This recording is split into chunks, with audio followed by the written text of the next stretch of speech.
நீங்க சொல்லி பண்ணிருக்கோம்.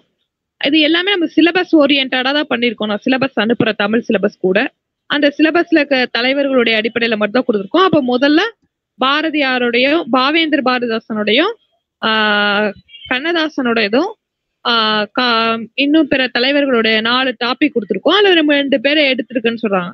ஸோ இந்த மற்ற தலைவர்களுடைய வரிசையை நம்ம அப்படியே ஒரு ஆளுக்கா கொடுத்துருவோம். இன்னையில இருந்து நானே பேர் சொல்லி உங்களுக்கு அந்த தலைப்பை கொடுத்துருவோம்.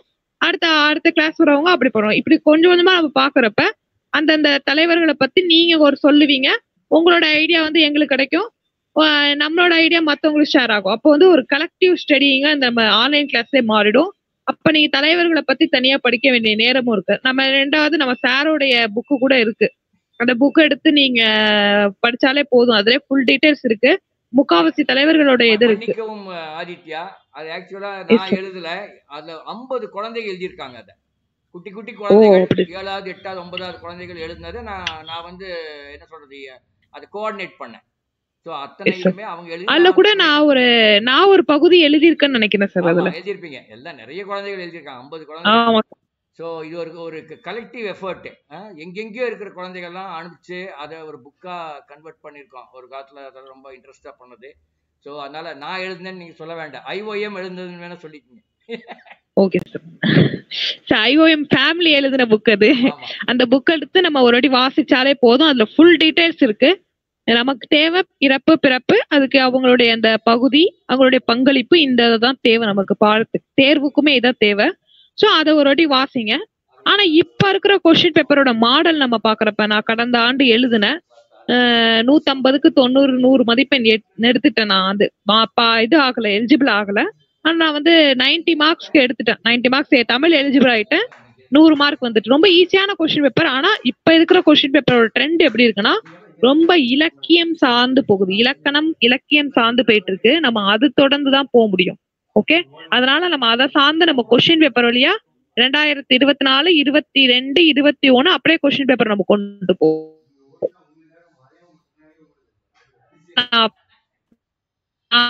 உங்களுக்கு பங்களிப்பாக பிரசன்டேஷன் இந்த மாதிரி நிறைய நான் டாபிக் தந்துடுறேன். இல்ல நீங்க ஒரு அசைன்மெண்ட் மாதிரி எழுதுங்க. நம்ம டிஃப்ரெண்டா பண்ணுவோம் ஒரு மாடல்ல. சரி, இன்னைக்கு வந்து நம்ம 2 பேர் கொடுத்திருந்தோம். யாரு ஃபர்ஸ்ட் இந்த பாவேந்தர் பாரதிதாசன் சொன்னீங்க? நான் சார் பிரவீனா. பிரவீனா வந்து பாவேந்தர் பாரதிதாசன் பத்தி சொல்லுவாங்க. Let's share. இவரின் இயற்பெயர் கனக சுப்புரத்தினம். இவர் பிறந்த ஆண்டு 29/4/1891. இவருடைய பெற்றோர் பெயர் கனக முதலி. சொல்லுங்க. எல்லாரும் ஒரு நிமிஷம். எல்லாரும் வந்து உங்க நோட்ஸ் கண்டிப்பா எடுங்க. இப்பே எழுதிடுங்க. சொல்ல எழுதுங்க. கனக சுப்புரத்தினம் எழுதுங்க. எல்லாம் அவங்க முடிச்சுட்டு நீ கிளாஸ் வந்தவங்க எல்லாம் போட்டோ எடுத்து நம்ம குரூப்ல போடுங்க. ஏன்னா எழுதும் போது அப்பதான் உங்களுக்கு அந்த மெமரி வரும். அப்பதான் நீங்க ஸ்டோர் பண்ணிடுவீங்க படிக்கும் போது. அதனால சொல்ல அவங்க நோட்ஸ் எடுங்க. நீங்களும் கொஞ்சம் ஸ்லோவா சொல்லுங்க, அவங்க எழுதிப்பாங்க. Okay, thank you. கண்டிப்பா பண்ணுங்க. பாரதிதாசன். இவரின் இயற்பெயர் கனக சுப்புரத்தினம். இவர் பிறந்த ஆண்டு 29/4/1891. இவருடைய பெற்றோர் பெயர் கனகசபை முதலியார் லக்குமி அம்மாள். இவர் பிறந்த ஊரின் பெயர் புதுவை. குயில் என்னும் நூலை எழுதியவர். குடும்ப விளக்கு, இருண்ட வீடு என பல நூல்களை எழுதியவர். புரட்சி கவிஞர் பாவேந்தர் சிறப்பு பெயர்கள் உண்டு. சாகித்ய அகாடமி விருது பெற்றவர். இவர் ஏப்ரல் 21, 1964 மறைந்தார்.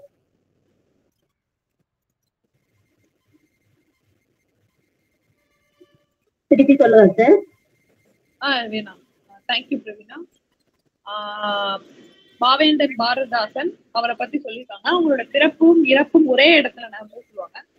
பாவேந்தர் பாரதிதாசனை பத்தி ஒரு சிறப்பா சொல்லணும்னா, அவருடைய நூல் வந்துதான் பிறப்பும் இறப்பும் ஒரே இடம்தான். அதே போல அவருடைய நூல் பாத்தீங்கன்னா நாட்டுடைமையாக்கப்பட்டுள்ளன. இவரது நூல்கள்ல அவருடைய பாடல் தான் பாண்டிச்சேரியோடைய தமிழ்தாய் வாழ்த்தாக இன்றும் உடைக்கப்பட்டிருக்கு. பாண்டிச்சேரியில இருக்கக்கூடிய தமிழ்தாய் வாழ்த்து வந்து பாவேந்தர் பாரதிதாசனுடைய பாடல். Very good Praveena, thank you. இன்னொருத்தவங்க யாரு கண்ணதாசன் பத்தி சொல்றது யாரு? Ma'am good evening ma'am. Revathi. சொல்லுங்க. கண்ணதாசனோட இயற்பெயர் பாத்தீங்கன்னா முத்தையா. இவர் வந்து சிவகங்கை மாவட்டத்துல சேர்ந்தவர்.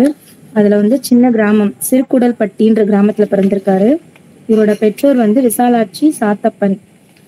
இவரோட நூல்கள் பல வந்து பாத்தீங்கன்னா சொற்சுவையும் பொருட்சுவையும் மிக்க ஒரு பாடல்களை எழுதுறவர்ல வல்லவர் இவர். திரைப்படங்கள்ல மேம் நோட்ஸ் எடுக்கிற மாதிரி சொல்லுவாங்களா இல்ல நான் சொல்லவா மேம் ஓரலா? மேம் இல்லப்பா சார் தான் அவரு. நோட்ஸ் எடுக்கிற மாதிரி சொல்லுங்க. நோட்ஸ் எடுக்கிற மாதிரி சொல்லுங்க. இவரோட இயற்பெயர் வந்து முத்தையா. இவர் வந்து சிவகங்கை மாவட்டத்துல பிறந்திருக்காரு. அந்த கிராமம் பேர் வந்து சிறுகுடல்பட்டி. இதை வந்து ஒரு தடவை கேட்டிருக்காங்க டிஎன்பிசி கொஸ்டின் பேப்பர்ல, ஓல்டு கொஸ்டின் பேப்பர். அவரோட பெற்றோர் வந்து விசாலாட்சி சாத்தப்பன். இவர் வந்து 500 படங்களுக்கு மேல பாடல்கள் 5000 பாடல்களை வந்து திரைப்படங்கள்ல எழுதியிருக்காரு. வசனங்களையும் எழுதியிருக்காரு. இவருக்கு சிறப்பு பெயர் பாத்தீங்கன்னா கவியரசு. இவர் வந்து தமிழகத்தோட அரசின் அரசவை கவிஞராக இருந்திருக்காரு. இவரோட நாடகத்துல வந்து பாத்தீங்கன்னா ராச தண்டனை அப்படின்ற கொஸ்டினும் ஒரு தடவை எக்ஸாம்ல வந்திருக்கு. கம்பர் அம்பிகாபதி வரலாற்றை வந்து எழுதின நாடகம் தான் இந்த ராச தண்டனை. அதுக்கப்புறம் இவரோட கவிதைகள் பாத்தீங்கன்னா ஆட்டநந்தி, ஆதிமந்தி, மாங்கனி, கள்ளக்குடி, மகாகாவியம், இயேசு காவியம். அதுக்கப்புறம் இன்னொரு டிஎன்பிசி ஓல்டு கொஸ்டின், நான் நிரந்தரமானவன், அழிவதில்லை, எந்த நிலையிலும் எனக்கு மரணம் இல்லை, யார் எழுதுனாங்கன்னு கேட்டிருந்தாங்க. அதுக்கு ஆன்சர் வந்து Kannadasan. Okay ma'am. Very good. கண்ணதாசனை பத்தி சொன்னதுக்கு நன்றி. கண்ணதாசனுடைய பிறப்பு வந்து சிவகங்கை மாவட்டம். அதை பத்தி சொல்லியிருக்காங்க. கண்ணதாசனுடைய பாடல்கள் இன்றும் வந்து நமக்கு கண்ணதாசனுடைய பாடல்கள் பார்த்தீங்கன்னா நம்ம வாழ்வியலோட நெருங்கிய பாடல். ரொம்ப எளிமையா புரிஞ்சுக்கலாம். பாரதிதாசனை விட கண்ணதாசனுடைய பாடல் வந்து ரொம்ப நெருங்கிய உணர்வுகளை கொடுக்கக்கூடிய ஒரு பாடல்களாக நம்மளது பாடல்கள் இருக்கு அப்படி சொல்லுவாங்க. சரி, 2 பேரு தவிர யாராச்சும் ஒருத்தவங்க பதில் சொல்லுங்க. பாரதிதாசன் பிறந்த ஊர் எது? பாரதிதாசன் பிறந்த ஊர் எது?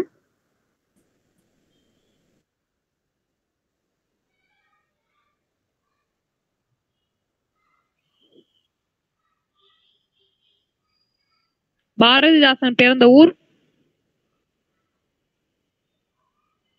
புதுச்சேரி. பாரதிதாசன் பிறந்த ஊர் புதுச்சேரி. நோட்ஸ் எடுங்க. நோட்ஸ் எடுத்து பார்த்தாச்சு சொல்லுங்க. அப்பதான் பலன் கிடைக்கும். ஓகே, நாளைக்கு ஹோம்வொர்க் ஒண்ணு எல்லாருக்கும் கொடுக்குறேன். இப்பே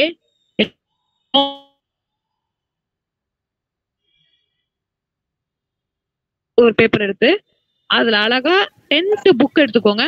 10th புக்ல இயல் 6ல அகப்பொருள் இலக்கணம் அப்படிங்கிற பாடத்தை எடுத்துக்கிறீங்க. இயல் 6ல அகப்பொருள் இலக்கணம் அப்படின்னு 10th தமிழ் புக்ல இருக்கும்.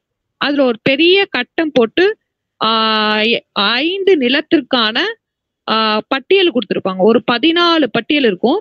அந்த 14 பட்டியலும் பார்த்து அப்படியே எழுதி குரூப்ல வந்து போஸ்ட் பண்ணுங்க. உங்களோட முடிஞ்சதுக்கு அப்புறமா அதை வந்து நீங்க கடமைக்கு எழுதக்கூடாது.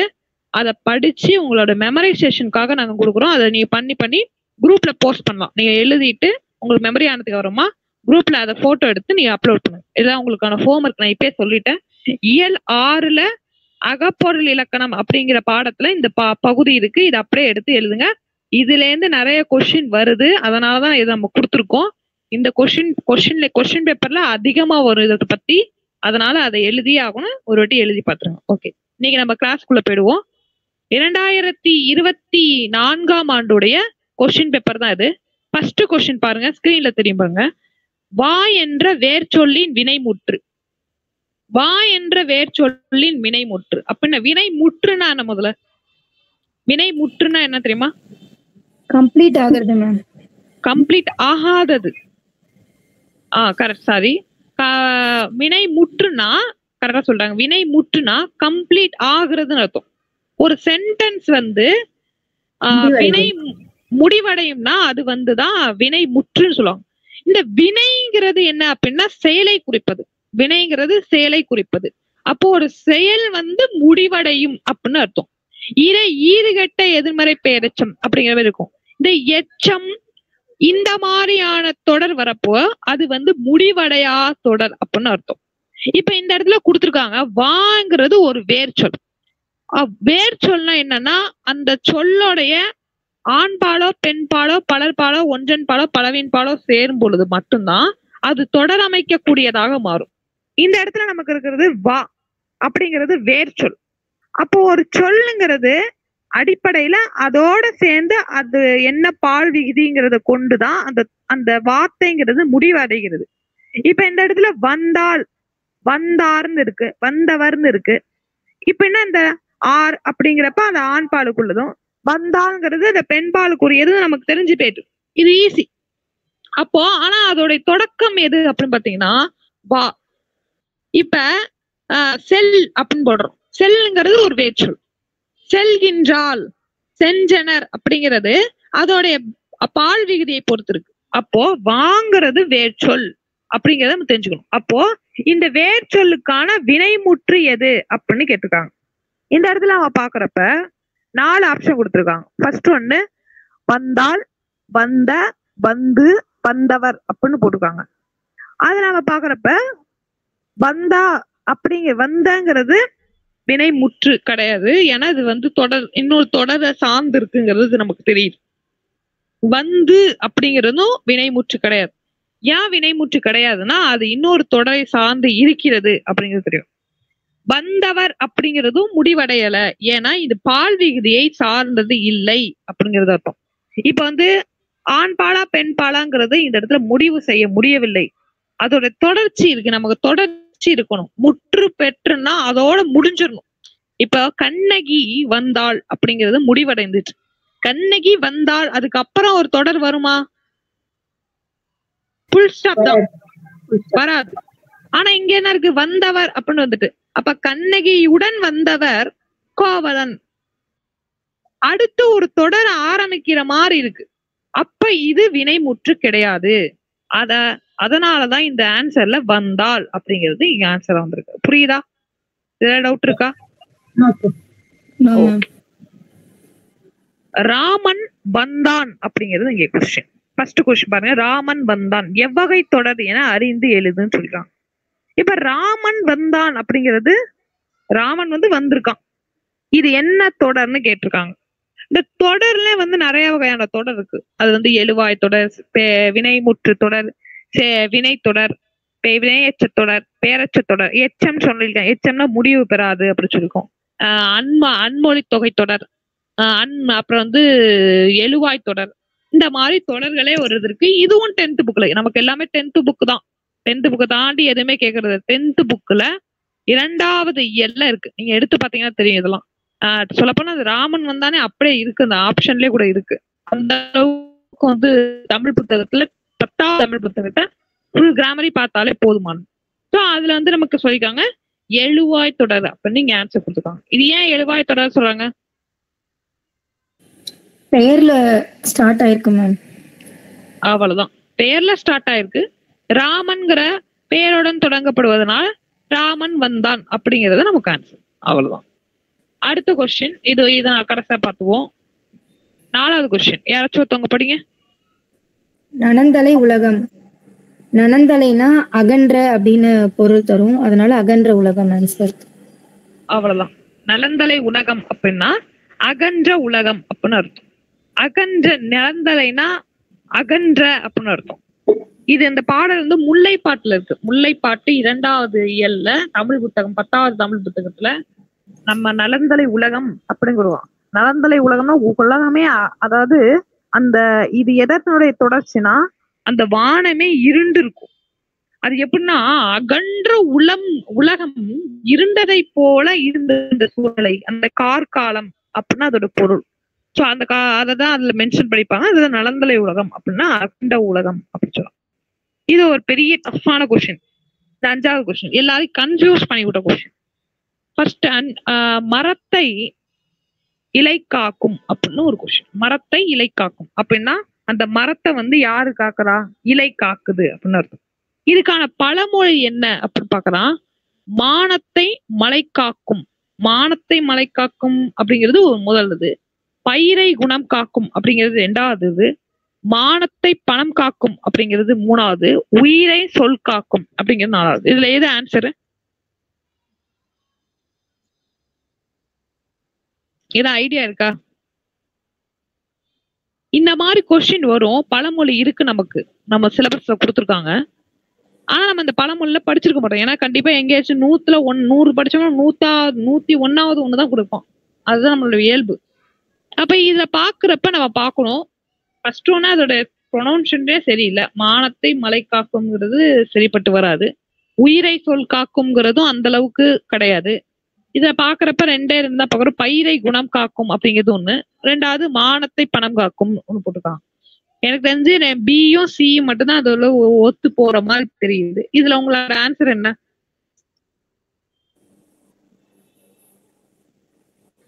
மானத்தை பணம் காக்கும் தான் வரும்.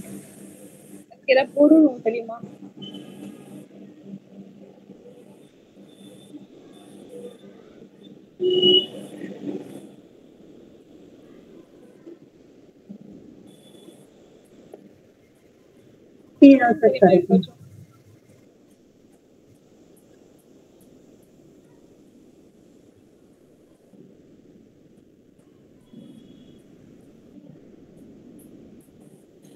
மரத்தை இலை காக்கும், மானத்தை பணம் காக்கும். அப்ப இதோட அர்த்தம் என்ன அப்படி பாக்குறப்ப, ஒரு மரத்தோடைய அழகு இது. அது போல ஒரு மனிதனுடைய மானம் அப்படிங்கிறது எதை காட்டுகிறது அப்படி பாக்குறப்ப, அது மானத்தோடைய இதை எதை காட்டுது அப்படி பாக்குறப்ப, ஒரு மனிதன் என்னதான் இருந்தாலும் பணம்ங்கிறா இன்னைக்கு ஒரு பெரிய விஷயமா இருக்கு இல்லையா? அப்போ மானத்தை எதை காட்டுகிறது என்றால் அது பணம் தான் காக்கிறது அப்படின்னு இது ஒரு பழமொழி. இது பழமொழியில நம்ம கொஞ்சம் படிக்கிறப்ப நமக்கு இதுவாதான் இருக்கும். நம்ம நிறைய பழமொழிகள் படிச்சு வச்சிருந்தோம்னா பரவாயில்ல. அப்படி இல்லைன்னா கொஞ்சம் அப்படி நம்மளுடைய நாலேஜை யூஸ் பண்ணி பார்க்கணும். இதோட பொருள் அர்த்தம், உண்மையான பொருள் மானத்தை பணம் காக்கும். மரத்தை மறைத்தும் மாமத யானை மரத்தை வெட்டி மரத்தின் மேல் சாய்கிறது போல. ஒரு நிமிஷம், இது எனக்கும் இந்த பழமொழி புதுசுதான், அதனால நானும் பார்த்துட்டு சொல்றேன். சரி, நம்ம நெக்ஸ்ட் கொஸ்டினுக்கு போகலாம். இதை பார்த்துட்டு நான் அது மறுபடியும் இந்த கொஸ்டினுக்கு வரேன். யாராச்சும் ஒருத்தவங்க படிங்க 6th கொஸ்டினுக்கு.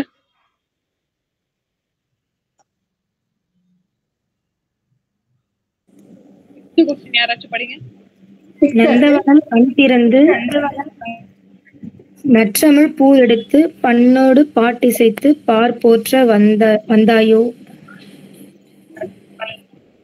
இதுல மோனை சொல்ல கண்டறிய சொல்றாங்க.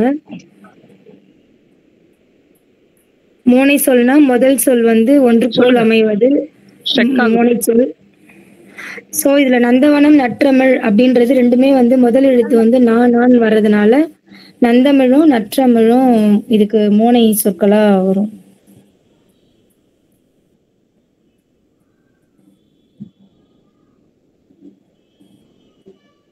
ஹலோ, வாய்ஸ் கேக்குதா?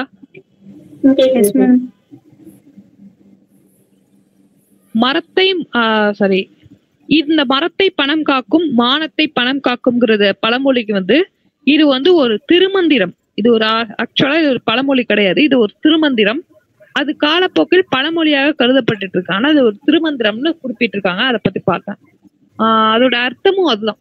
ஒரு மனிதனுடைய மரம் எப்படி அழகாக இலைகளால் காக்கப்படுகிறதோ, மரத்திற்கு கிளைகளா இருந்தா அதுக்கு அழகு இல்லை. அது போல மானம்ங்கிறது மனிதனுடைய பண்புக்கு பணம் தேவைப்படுகிறது அப்படிங்கறத இதை காட்டு. 6வது கொஸ்டின் நம்ம சொன்னாங்க. இப்ப மோனையுடைய தொழில்களை எழுத சொல்றாங்க. இப்ப மோனைனா என்ன? முதல் எழுத்து ஒன்று. மோனைனா என்ன தெரியுமா? அவ்வளவுதான். மோனைனா முதல் எழுத்து ஒன்றி வருவது மோனை அப்படி சொல்லலாம். 2ஆம் எழுத்து ஒன்றி வருவது எதுகை. 2ஆம் எழுத்து ஒன்றி வருவது எதுகை மேம். எதுகை. கடைசி எழுத்து ஒன்றி வருவது இயைபு. இயைபு. ஓவராலா ஒரு தொடர்ல முரண்பட்டு சொல்வது முரண்தொகை. முரண்தொகைன்னு ஒண்ணு இருக்கு. ஒரே தொடர்ல அதே தொடர்ல அது வந்து முரண், அப்ப அதை போட்டிருப்பான். அது மாதிரி இருக்கிறது முரண் தொடை அப்படி சொல்லுவாங்க. இதுல வந்து நம்ம தெரிஞ்சுக்க வந்தது ரொம்ப சிம்பிள். சின்ன பிள்ளைங்க கூட போட்டிருந்தோம். 6வது படிக்கிற சின்ன பிள்ளைங்க அப்போ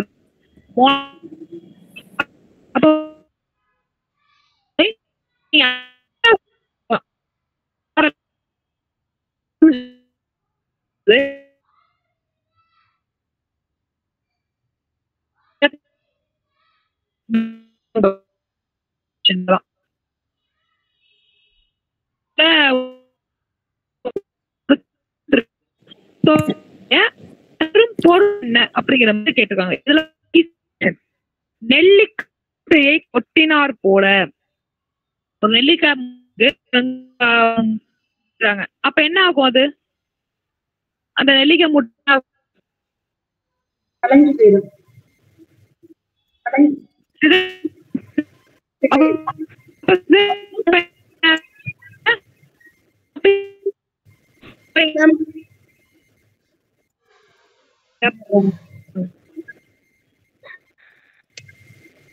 ஹலோ பையனை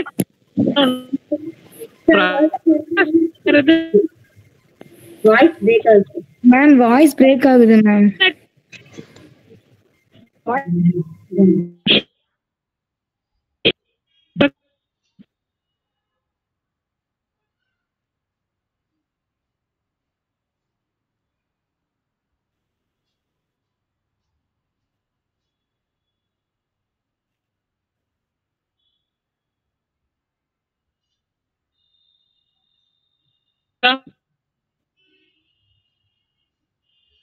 ஹலோ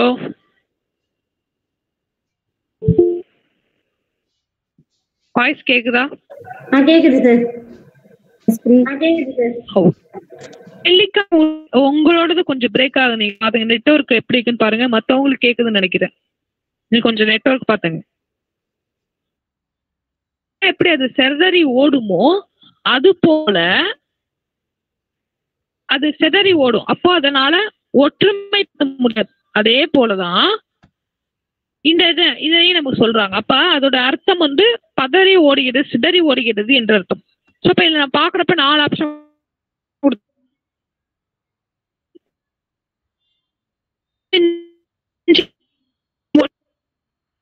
பொதுமே இல்ல, பார்த்தாலே தெரியுது. ஒரு நெல்லி முட்டையை எப்படி ஓதுமோ அது போல நம்ம ஒற்று அது போல நடக்குதுன்னு சொல்றாங்க. இதோட பொருத்தமான பொருளை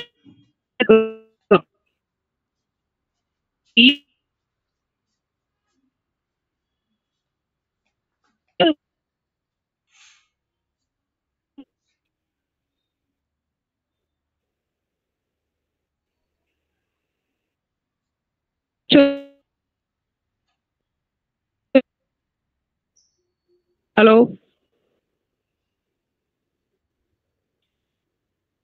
எட்டாவது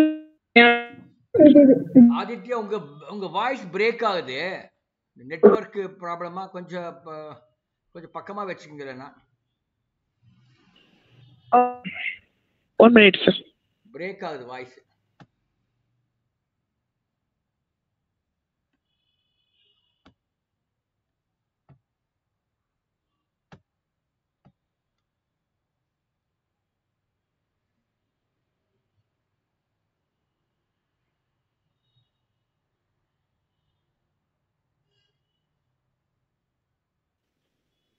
சார் இப்ப கேக்குதா? வாய்ஸ் கேக்குதா? கேக்குது சார். ஓகே. 8வது क्वेश्चन ஒருத்தவங்க படிங்க.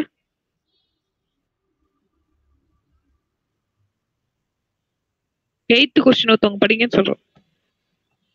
விடைக்கேற்ற வினா அமைக்க மீனாட்சி சுந்தரனார் தல புராணங்களை பாடுவதில் சிறந்தவர். இந்த क्वेश्चन நம்ம படிக்கிறப்ப ரொம்ப ஈஸியான क्वेश्चन தான். ஒரு விடை கொடுத்திருக்காங்க, அந்த விடைக்கான வினாவை தான் நம்மள அமைக்க சொல்லுவாங்க. நம்மள क्वेश्चन அமைக்க சொல்லுவாங்க. டிஎன்பிஎஸ்சி வேற ஒண்ணும் இல்ல. அப்ப நம்ம क्वेश्चन பாக்குறப்ப மீனாட்சி சுந்தரனார் தலப்புராணங்களை பாடுவதில் சிறந்தவர்னு போடுவாங்க. அப்போ தலைப்புராணங்களில் சிறந்தவர், தலப்புராணங்கள் பாடுவதில் சிறந்தவர் யார் அப்படிங்கிறது நமக்கு நார்மலாவே தோணணும். தலப்புராணங்கள் பத்தி சொல்லிருக்காங்களா? இது நம்ம ஒரு கொஸ்டின் அமைக்கிறப்ப யோசிக்க வேண்டிய ஒரு விஷயம் இருக்கு.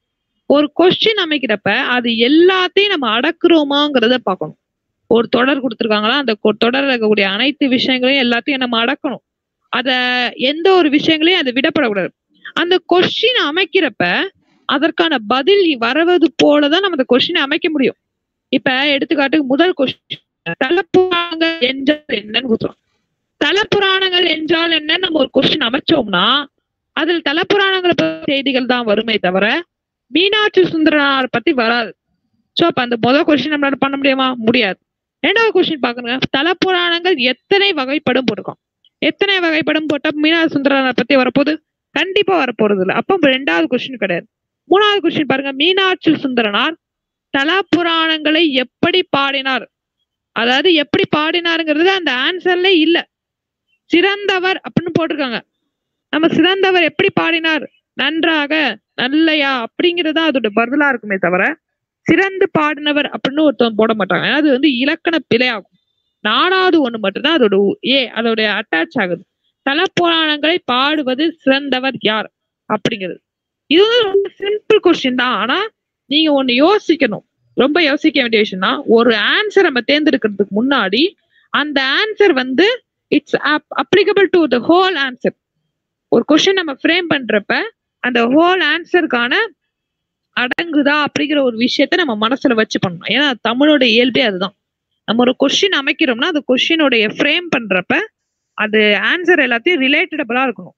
9th கொஸ்டின் பாருங்க, செந்தமிழ் அப்படின்னு கொடுத்துருக்காங்க.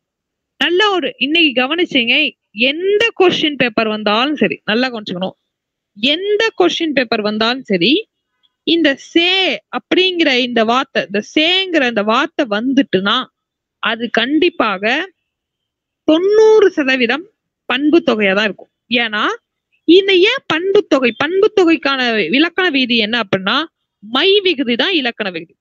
பண்பு தொகை அதாவது ஒரு செயலுடைய பண்பை குறிப்பிடுவதனால் அது பண்பு தொகைன்னு அர்த்தம்.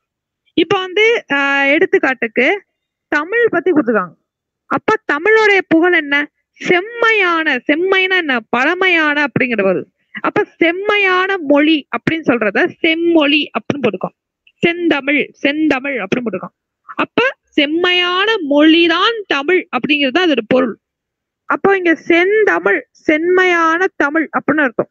அது போல இந்த மாதிரி ஒரு விஷயத்த புகழ்ந்து இந்த செம்மை, செங்கதிர், இந்த மாதிரி செம்மை போன்ற விஷயங்கள் வந்தாலே அது வந்து பண்பு தொகை தான். ஒரு விஷயத்த பண்பு கொண்டு கூறுவதனால் அது பண்பு தொகை, அவ்வளவுதான். இதே போலதான் ஒன்றன் பால் வினைமுற்று விகுதி. ஒன்றன் பால், ஒன்றன் பால், ஒரு பாலின் மீது வினை முற்று பெற்றிருந்தால் அது விகுதி பெற்றிருக்கும். அதாவது ஒரு சென்டென்ஸ் வந்து ஆண் பாலோ வெண்பாலோ அது வந்து முடிவு பெற்றிருக்கும். இரண்டாம் வேற்றுமை விகுதிங்கிறது மை விகுதி. ஐயாளுக்கும் இல்லது கண் அப்படிங்கிறது 6 விதி. ஆளுங்கிற விகுதி வந்திருக்கும். ஆளுங்கிற விகுதி வந்துச்சுன்னா அது இரண்டாம் வேற்றுமை தொகை. வினைத்தொகைங்கிறது செய்யும் செயலை பொறுத்துவதுதான் வினைத்தொகை. இவ்வளவுதான். இது 4 ஆப்ஷனுக்கான ஆன்சரு. எந்த கொஸ்டின் பேப்பர் வந்தாலும் சரி தைரியமா இந்த செந்தமிழ், செங்கதிர், செங்கோல் அப்படின்னு வந்துச்சுன்னா அது கண்டிப்பா வந்து பண்பு தொகையா தான் இருக்கும். அவ்வளவுதான் இதோட ஆன்சர். இனி எந்த கொஸ்டின் பேப்பர் எடுத்தாலும் சால்வ் பண்ணலாம். 10வது கொஸ்டின், காவிய தர்சனம் அப்படிங்கிற என்னும் வடமொழி நூலின் தமிழ் நூலாக அமைந்தது. காவிய தர்சனம் அப்படி சொல்லுவாங்க. யார் எழுதுனா?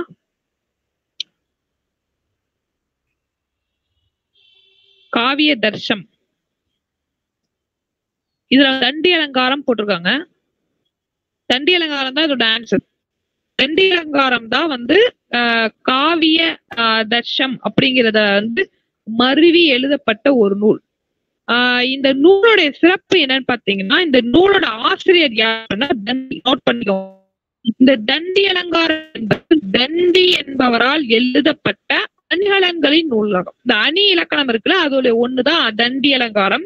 இத அணி பத்தி நம்ம சிறப்பா குறிப்பிட்டிருப்பாங்க. இந்த தண்டி அலங்காரம் நூல்ங்கிறது காவிய தர்சத்துடைய வடமொழி எழுத்துக்களால் எழுதப்பட்ட காவிய தசம் அப்படிங்கிற நூலுடைய மருவி வந்தப்பட்ட ஒரு நூல் தான் இது. ஒரு இலக்கண நூல், தண்டி அணி இலக்கணத்துடைய நூல். இது வந்து எந்த காலகட்டத்தை சேர்ந்த நூல்னா பல்லவர் ஆட்சி காலத்தை சேர்ந்தப்பட்ட நூல். இதோட இடம் வந்து காஞ்சிபுரம் பகுதிகளை இது வந்து கொண்டு வரப்பட்டிருக்கு. இத வந்து தமிழ்ல எழுதப்பட்டது வந்து தண்டிங்கிறவரால எழுதப்பட்டது. கிமு 2ஆம் நூற்றாண்டு கிட்ட 21 நூற்றாண்டு கிட்ட இந்த பொருள் வந்திருக்கும். இதோடைய நூல்ல பாத்தீங்கன்னா எந்த அணியை வந்து சொல்றாங்கன்னா பொருளணியல் அப்படிங்கிற அணியை பத்தி சொல்லக்கூடிய ஒரு நூல். பொருளணியல் அப்படிங்கிற நூலை பத்தி சொல்லக்கூடிய ஒரு நூல் வந்து தண்டி அலங்காரம் அப்படிங்கிறது தெரிஞ்சுக்கும். இதுதான் அந்த தண்டியை பத்தியான ஒரு நூல். தண்டி அலங்காரம்ங்கிறது காவிய தசம் அப்படிங்கிற வடநாட்டு மொழியோடைய நூலு. இவருடைய காலம் பாத்தீங்கன்னா 12ஆம் நூற்றாண்டு ஆகும். இவருடைய காலம் வந்து 12ஆம் நூற்றாண்டு சொல்றாங்க. அணி அலங்காரத்துல பொருளணியலை பத்தி சொல்லக்கூடிய ஒரே நூல் வந்து தண்டி அலங்காரம். அடுத்து நம்ம பாக்குறப்ப 11வது கொஸ்டின், சொற்களை ஒழுங்குபடுத்தி சொற்றொடராக்குதல். அதாவது ஒரு சொற்றொடரை வந்து ஆக்க சொல்றாங்க. தொடர் கொடுத்திருப்பாங்க. அந்த வார்த்தை வந்து அதாவது ஜம்பிளிங் வேர்ட்ஸ் தான். ஜம்பிளிங் வேர்ட்ஸ் தான் இதோடைய 11th நம்ம படிக்கக்கூடிய ஒரு விஷயம் தான். 11th கொஸ்டின் கொடுத்துருக்காங்க. பாருங்க எப்படி பேட்டர்ன் வந்திருக்குன்னு பார்க்கணும். அணி இலக்கணம் கொடுத்துருக்காங்க, கொஸ்டின் கேட்டு ஆன்சர் கொடுத்துருக்காங்க. இதுவரையும் படிச்சது இலக்கண நூலா இலக்கியம் வந்து ஒன்னே ஒண்ணுதான், மத்த எல்லாமே இலக்கணம் தான். விடை கேட்ட வினா அமைக்க சொல்லியிருக்காங்க, மோனை கொடுத்துருக்காங்க. இது ரொம்ப ஈஸி, பழமொழி கொடுத்துருக்காங்க. இப்ப நம்ம பாக்குறது ஜம்பிள்டு வேர்ட்ஸ். அதுல ஒண்ணு இது கொஞ்சம் டஃப் தான், நம்ம வந்து டக்குன்னு போட்டுற முடியாது. இது வந்து புறநானூற்று பாடலுடைய ஒரு வரி. இகழ்வேந்தார் வேந்தொழுகுவார் அப்படிங்கிறது ஒரு புறநானூற்றோட வரி. நமக்கு அது படிச்சிருந்தா நமக்கு தெரியும். இகழ்வேந்தார் வேந்தொழுகுவார் அப்படிங்கிறது இதோடைய தொடர். இத வந்து நம்ம எப்படி சொற்களை ஒழுங்குபடுத்தி எழுத சொல்லிருக்காங்க. ஃபர்ஸ்ட் வந்து வேந்தர் சேர்ந்து ஒழுகுவார் இகழ்னு போட்டுருக்கான். அடுத்து இகழ் வேந்தார் சேர்ந்து ஒழுகுவார், இகழ் சேர்ந்து வேந்துவார் ஒழுகு, வேந்தர் சேர்ந்து இகழ்வார். அது நீ படிச்சா கூட ஓரளவு புரிஞ்சுக்கலாம். படிச்சது என்ன படிக்கவே இல்லை, நான் புறநானூற்றே படிக்கலாம். Once you read the question it will be applicable to answer. Know that is but இதனால ப்ராப்பரா அக்யூரேட்டா போட்டுடலாம். பி கொஸ்டின் இகழ் வேந்தார் சேர்ந்தொழுகுவார் அப்படிங்கிறது. அடுத்து எழுதுக மரபு பிழை. இது வந்து இது ஒரு நல்ல நம்ம 10th படிச்ச கொஸ்டின் ஒரு டாபிக் தான். மரபு ஒரு தொடருடைய மரபு இருக்கும். அந்த மரபு பிழை இல்லாம நம்ம எழுதணும். அதுதான் அந்த மரபு பிழை இன்றி எழுதுவது அப்படின்னு சொல்லுவாங்க. ஒருத்தவங்க கொஸ்டின் படிங்க. மரபு பிழைகளை நீக்கி எழுதுக. இல்லத்தின் அருகே புதிதாக கூரை போட்டனர். அப்ப இல்ல புதிதாக கூரை போட்டனர் போட்டுருக்காங்க. இந்த கூரை போட்டனர்னு போடலாமா? போடக்கூடாது. போடக்கூடாது. கூரை வேய்ந்தனர்னு போடும். கூரை போட்டனர் போடக்கூடாது, கூரை வேய்ந்தனர்னு போடணும். நம்ம தமிழ்ல வந்து நிறைய வந்து தப்பு நம்ம நிறைய செய்யறோம். என்னன்னா நம்ம அதோடைய இங்கிலீஷ்க்கு அப்படி கிடையாது. இப்ப இங்கிலீஷ்ல வந்து மாமாக்கும் அங்கிள் தான், சித்தப்பாக்கும் அங்கிள் தான். புரியுதா? மாமாக்கும் அங்கிள் தான், சித்தப்பாக்கும் அங்கிள் தான். ஆமா, சித்தப்பா பையனா இருந்தாலும் கசின் தான், சிஸ்டர்னா சிஸ்டர், பிரதர்னா பிரதர், அவ்வளவுதான். இப்ப ப்ரோன் வேற சுருங்கிட்டு வேற வருது இப்ப. ஆனா தமிழ்ல அப்படி கிடையாது. தமிழ்ல ஒவ்வொரு சொல்லுக்கும் ஒவ்வொரு விலங்குக்கும் மாறுபடும். இப்ப ஒரு செயலுக்கும் மாறுபடும். இப்ப நான் ஒரு பட்டியல் தரேன், எல்லாரும் நோட்ல எழுதிக்கோங்க. இது பறவை விலங்குகளுக்கான இளம் பெயர்கள் அப்படி சொல்றோம். பறவை விலங்குகளுக்கான இளம் பெயர்கள். ஃபர்ஸ்ட் வந்து எத்தனை பேருக்கு தெரியும் பாம்பு குட்டின்னு சொல்றோம்ல, பாம்பு குட்டியா? பாம்பு குட்டி அப்படின்னு சொல்லுவோம். பாம்பு குட்டி, பாம்பு ஒரு சின்னதா இருந்தா பாம்பு குட்டி, பெருசா இருந்தா பாம்புன்னு சொல்லுவோம். பாம்பு குட்டின்னு சொல்லலாமா? சொல்லக்கூடாது. பாம்பு குட்டின்னு சொல்லக்கூடாது, பாம்பு குருளை அப்படின்னு சொல்லுவோம். குருளைனா சின்னதுன்னு அர்த்தம், குட்டி அப்படின்னு அர்த்தம். பாம்பு குருளைன்னா சொல்லணும், பாம்பு குட்டின்னு சொல்லக்கூடாது. இத பத்தி சிலப்பதிகாரத்துல மிக தெளிவாக வேட்டுவ வரிங்கிற பாடல்ல இத பத்தி மென்ஷன் பண்ணிருக்காங்க. பாம்பு குருளை அப்படின்னு தான் சொல்லணும், பாம்பு குட்டின்னு சொல்லக்கூடாது. சோ இதை எழுதி வச்சுக்கோங்க. இத சொல்ல சொல்ல எழுதிக்கோங்க. அணிற்பிள்ளை, அணிலுக்கு பிள்ளைன்னு சொல்லணும், பிள்ளை அப்படி சொல்லணும். குருவி குஞ்சி, குருவி குஞ்சுன்னு சொல்லணும். அடுத்து பசு கன்று, பசுக்கு வந்து கன்று சொல்லணும், பசு பிள்ளை, பசுவாடு அப்படி சொல்லக்கூடாது, பசு கன்று. யானை கன்று, யானைக்கு கன்று, யானை கன்று. குட்டின்னு எதாவது சொல்லலாம், கல்லுரை குட்டி எழுதிக்கோங்க, கல்லுரை குட்டி, குட்டின்னு போட்டு எழுதிக்கோங்க. குட்டினா கல்லுரை குட்டி, குரங்கு குட்டி, ஆட்டுக்குட்டி, பன்றி குட்டி, எலு குட்டி, நாய்க்குட்டி, குதிரை குட்டி, பூனை குட்டி. மறுபடியும் சொல்றேன், கழுதை, குரங்கு, ஆடு, எலி, நாய், குதிரை, பூனை. எழுதிட்டீங்களா? ஓகே. இதெல்லாம் வந்து குட்டி. குருளை எதற்கு சொல்லலாம்னா, குருளைனா சின்னது அப்படின்னு அர்த்தம். சிங்க குருளை அப்படி சொல்லுவாங்க, சிங்க குருளைன்னு சொல்லுவாங்க, பாம்பு குருளைன்னு சொல்லுவாங்க. ரெண்டே ரெண்டு, சிங்க குருளை, பாம்பு குருளை. அடுத்து வந்து பிள்ளை, பிள்ளைன்னு எதுக்கு சொல்லுவாங்கன்னா கீரி பிள்ளைன்னு சொல்லுவாங்க, கீரி பிள்ளை அப்படி சொல்லுவாங்க. கன்று அப்படின்னு எதுக்கு சொல்லுவாங்க, கன்றுனா யானை கன்று, என்னது பசு கன்று, யானை கன்று, மான் கன்று, எருமை கன்று, எருமை கன்று. இதெல்லாம் வந்து கன்றுகள் அடுக்கான இது. இதெல்லாம் நீங்க படிச்சு வச்சுக்கணும். நமக்கு இப்படிதான் கொஸ்டின் நாளைக்கு வரும். நம்ம நாளைக்கு கேட்பான், ஆட்டுக்குட்டியா இல்ல ஆட்டு பிள்ளைன்னு போட்டு வச்சிருப்பான், நம்ம பிள்ளைய பண்ணுவோம். அப்ப பன்றி குட்டி. அப்ப வந்து அடுத்து நம்ம பாக்குறோம் பாருங்க. அடுத்து விலங்குகளுடைய வாழ்விடம், விலங்குகளுக்கான வாழ்விடம் இருக்குல்ல, அதை நம்ம எப்படி சொல்லணும் அப்படிங்கறத பாத்துங்க. ஆடு இருக்கக்கூடிய இடத்துக்கு ஆட்டுப்பட்டின்னு சொல்லணும், ஆட்டு கொட்டாயின்னு சொல்லுவாங்க, ஆட்டு கொட்டாய் கிடையாது, ஆட்டுப்பட்டின்னு சொல்லணும்.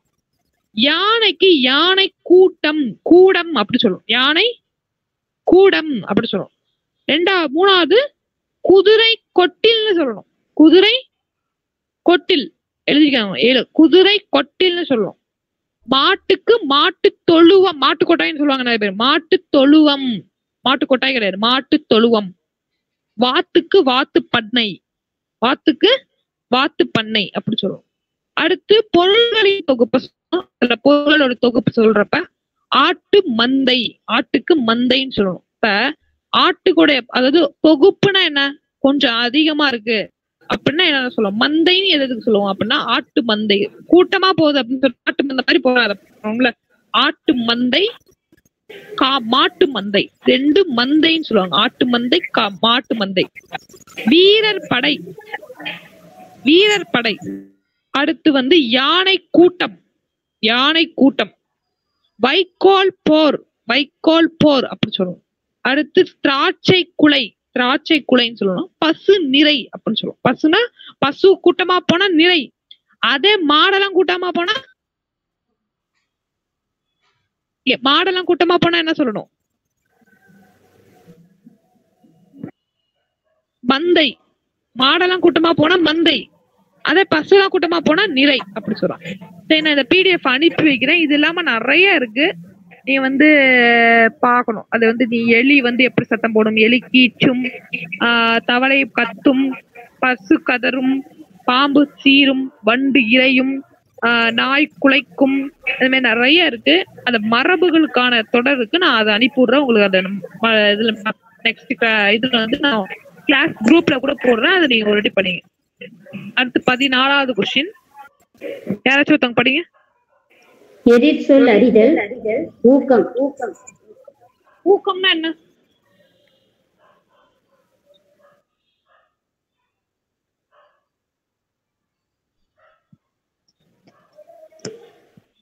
ஊக்கம்னா என்ன?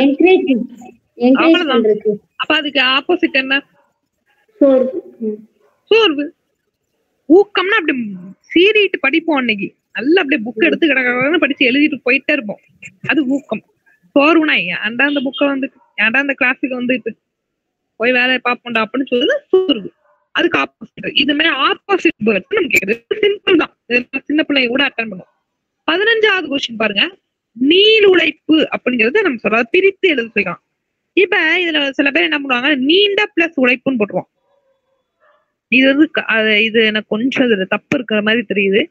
நீண்ட பிளஸ் உழைப்பு அப்படின்னா இது நீள் உழைப்புன்னு போடலாம். நீளு உழைப்பு ஃபர்ஸ்ட் ஒன்று வராது, ரெண்டாவது ஒன்று வராது. நீண்ட பிளஸ் உழைப்பா நீள் உழைப்பு. நீள் உழைப்பு தான் இதோட பொருள் தான் சொல்லப்போலாம். அதனால இதை மட்டும் நான் பார்த்து சொல்றேன். இந்த மாதிரி பிரிச்சு சொல்றது இதுல கொஞ்சம் பாருங்க ட்விஸ்ட் அண்ட் டர்ன்ஸ் வச்சிருக்கோம். நீள் உழைப்பா நீண்ட உழைப்பாங்கிறது நான் பார்த்து சொல்றேன். அடுத்து பாருங்க, இதுவும் நான் பார்த்து சொல்றேன். இந்த 17வது கொஸ்டின் பாருங்க. எவ்வகை வாக்கியம் என அறிக, பூக்களை பறிக்காதீர் அப்படின்னு இருக்கும். பூக்களை பறிக்காதீர்னு அப்படின்னா என்ன அர்த்தம்? கட்டளை. என்னது? கட்டளை. ஏன் கட்டளை? ஏன் செய்தி வாக்கியம் இல்லையா?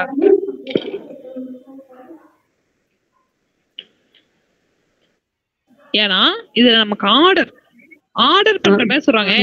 பூவை பறிக்க கூடாது அப்படின்னு சொல்றாங்க. பூவை பறிக்க வேண்டாம் அப்படின்னு போட்டிருந்தாங்கன்னா அது வந்து பூவை பறிக்க வேண்டாம், இங்க இருக்கும் பூக்களை பறிக்க வேண்டாம் அப்படின்னு சொன்னாங்கன்னா நீ செய்யலாம், செய்யாம இருக்கணும். ஆனா உனக்கு ஒரு இன்ஃபர்மேஷன் கொடுக்குறாங்க. ஆனா இங்க என்ன இருக்கு, பூக்களை பறிக்காதீ அப்படின்னா இந்த இடத்துல பூக்களை பறிக்க கூடாது. அப்புறம் ஆர்டர் சென்டென்ஸ். அப்போ இது கட்டளை வாக்கியம். வினா வாக்கியமா? வினா வாக்கியம் கிடையாது, கண்டிப்பா கிடையாது. வினா வாக்கியம்னு எப்படின்னா கடைசியில கொஸ்டின் மார்க் இருக்கும். அதனால வினா வாக்கியம் எப்படி அமைங்கிறது ஒன்று தெரியும். கண்ணன் எப்படி வந்தான் அப்படி வந்தான் என்ன, ஏன், எப்படி, எதற்கு அப்படின்னு தொடர் அமைஞ்சா மட்டும்தான் அது வினா வாக்கியம். இப்படி அது வினா வாக்கியம் இல்லை. பிறவினை வாக்கியம்ங்கிறது தெரியும். ஒரு இன்னொரு வினையை வந்து சொல்லி நம்ம சொல்ற மாதிரி ஒரு வாக்கியம் அமைஞ்சது. இப்ப வந்து கண்ணன் மாதவியை பார்த்து அழகா இருக்கிறா என்று அப்படின்னா அது பிறவினை வாக்கியம். ஒரு இன்னொரு நம்ம சொல்ற மாதிரி இருந்தா அது பிறவினை வாக்கியம். அவ்வளவுதான். அடுத்து 18வது கொஸ்டின். இமிலிசை இலக்கணம் குறிக்க. இமிலிசை இத பத்தி தெரியுமா? பண்பு தொகை நான் என்ன சொன்னேன் போனது சொல்றேன். பண்பு தொகை மை வீதி வரணும். ஒரு விஷயத்த புகழ்ந்து சொல்ற மாதிரி வரும். அவ்வளவுதான். அதான் வந்து பண்பு தொகை. இப்ப என்ன செய்தியா வினை தொகைன்னு சொல்றாங்கன்னா இமில் இசை போன்ற ஒரு விஷயங்களை நம்ம சொல்றாங்க.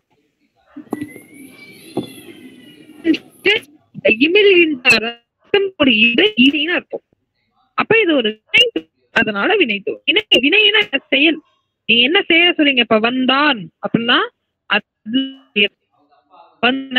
வந்தது இதெல்லாம் அப்ப அது ஒரு முற்றுனா முடிவை பெற்றிருக்கோம். வந்தான், வந்தது, வருது அப்படின்னு வினை முற்று. அவ்வளவுதான். அடுத்து 19வது கொஸ்டின் பாருங்க. மல்லிகை சூடினாள் என்பது என்ன பெயர்னு சொல்லிருக்காங்க. மல்லிகை சூடினான்.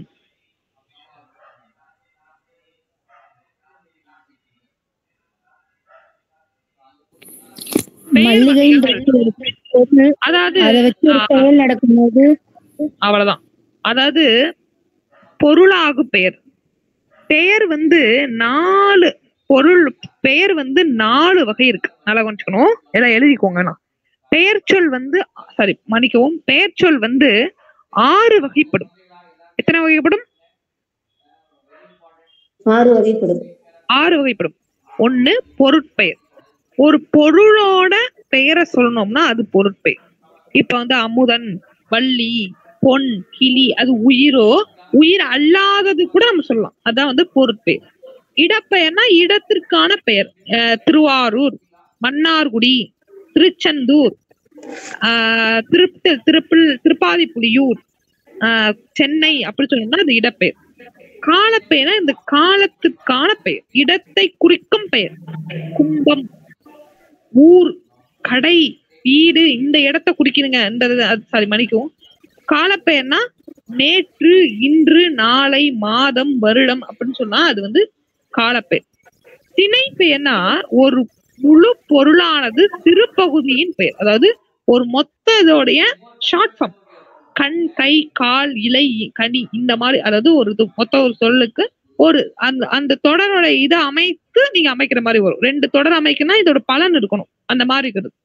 பண்பு பயனும் அதோட பண்பை சொல்றது. இப்ப நம்ம பார்த்தோம், தமிழ் வந்து செம்மை தமிழ், கருமை தமிழ், வெண்மை தமிழ் அப்படி சொன்னோம்னா அது வந்து அதோட தன்மையை குறிக்கிறது. அறு சுவைகளை குறிக்கும். இனிப்பு, புடிப்பு, கசப்பு, கார்ப்பு, உவர்ப்பு, புடிப்பு, இந்த 6 வகையான சுவைகளை அடிப்படையாகவும் இருக்கலாம். அது வந்து பண்பு பெயர். தொழில் பெயர் நம்ம செய்யறது, ஓடுதல், நடத்தல், படித்தல், எழுதுதல், இதெல்லாம் வந்து தொழில், நம்ம செய்யும் தொழிலை குறிப்பது தொழில் பெயர். இந்த 6 வகை தான் இந்த பெயர். இது நம்ம கொடுத்துறது ஃபர்ஸ்ட் ஒண்ணு பண்பாகு பெயர் கொடுத்தோம். இது பண்பு ஏதாவது சொல்லுதா? ஒரு பண்பையும் சொல்லல. இப்ப வந்து மல்லிகை வெண்மை நிற மல்லிகை சூடினால் அப்படின்னு ஒரு வார்த்தை கொடுத்துருக்கோம். வெண்மை நிற மல்லிகை அப்படின்னு சொல்றோம். அப்ப வெண்மைங்கிறது அந்த பூவோடைய பண்பை குறிக்குது. இப்ப இப்படி கொடுத்துருக்கான், சிவப்பு நிற மல்லிகையை சூடினால் அப்படின்னு. அப்படின்னா என்ன ஆகும்? சிவப்பு நிற மல்லிகையை சூடினால் அப்படின்னு ஒரு வாக்கியம் இருக்கு. அப்படின்னா என்ன அர்த்தம்? பண்பாகு பெயர். அவ்வளவுதான். ஏன் பண்பாகு பெயர்? அதோட பண்பை சொல்றாங்க. சிவப்பு நிறம், நிறம்ன்றது ஒரு பண்பு. சூப்பர். எதோட அத பண்பை சொல்றாங்க? அந்த பூவோட. Very good, super, simple. அப்ப அந்த பூவோடைய பண்பை சொல்றதுனால அது பண்பாகு பெயரா மாறிடும். அப்ப அந்த தொடரே பண்பாகு பெயர். புரிஞ்சுட்டா? ரெண்டாவது தொழில் பெயர் வச்சுப்போம். தொழில் பெயர் மல்லிகையை சூடி நடந்தாள் அப்படின்னு போட்டுருக்காங்க. நல்லிகையை சூடி நடந்தாள் அப்படின்னு போட்டுருக்காங்க. நடந்தாள்ங்கிறது அங்க என்னது? ஒரு தொழில். அப்ப நடந்தாள்.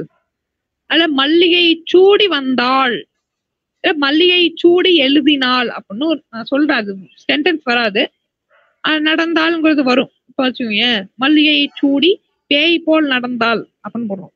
இப்போ பேய் போல் நடந்தாலும் பேய் மாதிரி நடந்திருக்க அந்த பொண்ணுன்னு அர்த்தம். அப்போ அந்த இடத்துல தொழில் பெயர். டி ஆப்ஷன் பார்ப்போம். காலவாகுபை. இப்ப வந்து நேற்று மல்லிகையை சூடி வந்தாள் அப்படின்னு ஒரு, நேற்று மல்லிகையை சூடி வந்தாள். இந்த பொண்ணு வந்து நேற்று மல்லிகை பூ சூடிக்கிட்டு இந்த காலேஜுக்கு வந்திருக்கு, இல்ல ஸ்கூலுக்கு வந்திருக்குன்னு வச்சோம். அப்ப நேத்து அப்படின்னு வந்திருக்கு, இல்ல இன்று, இல்ல நாளை, இல்ல அப்படி இப்படி வச்சுப்போம். நாளை மறுநாள் கண்ணகி மல்லிகை சூடி வருவதற்கு முயற்சி செய்கிறாள் அப்படின்னு ஒரு தொடர். அப்படின்னு என்ன அர்த்தம்? அந்த இடத்துல அவ்வளவுதான். இப்ப இதே இந்த இடத்துல என்னங்க பொருளாக பெயர். பொருள் என்ன? அந்த பொருளை குடிச்சிருக்கோம். ரொம்ப சிம்பிள். மல்லிகை சூடினால் அந்த பொண்ணு மல்லிகை பூ வச்சுட்டு வந்திருக்கு, அவ்வளவுதான், சிம்பிள். அப்ப நார்மலா இருக்கிற சென்டென்ஸுக்கு பொருளாக பெயர். காலத்தை குறித்தால் காலவாகு பெயர், பண்பை குறித்தால் பண்பாகு பெயர், இடத்தை குறித்தால் இடவாகு பெயர். இப்ப இப்படி வச்சுப்போம். மல்லிகை பூவை வாங்குவதற்கு மதுரை சென்று அங்கு சூடினாள் அப்படின்னு வருதுன்னு வச்சுப்போம். அப்ப இந்த இடத்துல இடம்லாம் வருது. அப்ப இது இடவாக பெயர். அப்ப எதற்காக அதெல்லாம் இழுக்கணும் போட்டு? மதுரைக்கு போனா மல்லிகை பூ வச்சுக்கிட்டு வந்தா அப்படிங்கறத ஏன் இழுக்கணும்? அப்ப அந்த இடத்துல இடத்தை காட்டுவதற்காகத்தான் அப்படிங்கிறத புரிஞ்சுக்கணும். இப்ப இதுல நமக்கு என்ன சொல்லிக்கலாம்? மல்லிகை பூ சூடிக்கா, அவ்வளவுதான், சிம்பிள் சென்டென்ஸ். அப்ப நேற்று, இன்று, இடம், காலம், அதோட பண்பு அதெல்லாம் நமக்கு தேவையில்ல. அந்த சென்டென்ஸோட நமக்கு நோக்கம் என்ன அப்படின்னு பாத்தீங்கன்னா, இத சொல்றதான் நோக்கம். இப்ப இந்த இடத்துல வெண்மை மல்லிகை சூடினால் அப்படின்னு போட்டுருந்தாங்கன்னா, வெண்மை நிற மல்லிகை சூடினால் அப்படின்னா அந்த இடத்துல வெண்மை நிறம் அப்படி அந்த மல்லிகை பூவை உயர்த்தி சொல்வதற்காக அந்த வெண்மைங்கிற பண்பு கொடுத்துருக்கோம். இப்ப நிறைய இலக்கிய காப்பியங்கள் நீங்க எடுத்து படிச்சு பாக்குறப்ப, நேத்து கூட நான் இப்ப எங்களுக்கு ஒரு டெஸ்ட், தமிழ்ல ஒரு டெஸ்ட் வச்சிருந்தாங்க. அந்த தமிழ்ல சொல்றாங்க, வேட்டுவ வரி அப்படிங்கிற ஒரு பாடப்பகுதியில அந்த மறவர் நில மக்கள் அப்படி சொல்லுவோம். அதாவது மறவர்கள் அப்படின்னா ஒரு வழிப்பறை செய்து அதனால் வாழக்கூடிய மக்கள் அப்படின்னு அர்த்தம். அந்த வழிப்பறை வந்து தவறா சரியா அப்படிங்கறத அடுத்த கட்டம். ஆனா தமிழ் இலக்கியங்கள்ல வழிப்பறைய பத்தி சொல்லியிருக்காங்க. வழிப்பறைங்கிறது ஒரு வகையான தொழில். அந்த தொழில் யாரை செய்வார்னா பாலை நில மக்கள் செய்வாங்கன்னு போட்டிருக்காரு.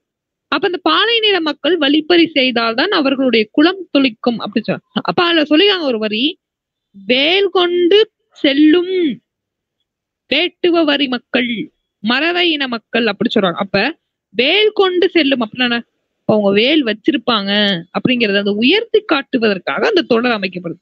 இவ்வளவுதான், சிம்பிள். இதுல புரியுதா? ஏதாச்சும் டவுட் இருக்கா? இந்த மாதிரி நிறைய கொஸ்டின் வருங்கிறதுக்காக நான் சொல்லிட்டு இருக்கேன். இந்த மாதிரி ஒரு விஷயத்த அந்த சென்டென்ஸ்ல நீங்க புரிஞ்சுக்கலாம். அதை எதை நோக்கி அதை சொல்றாங்கிறத நீங்க புரிஞ்சுக்கலாம். ஓகே, இதுல ஏதாவது டவுட் இருக்கா?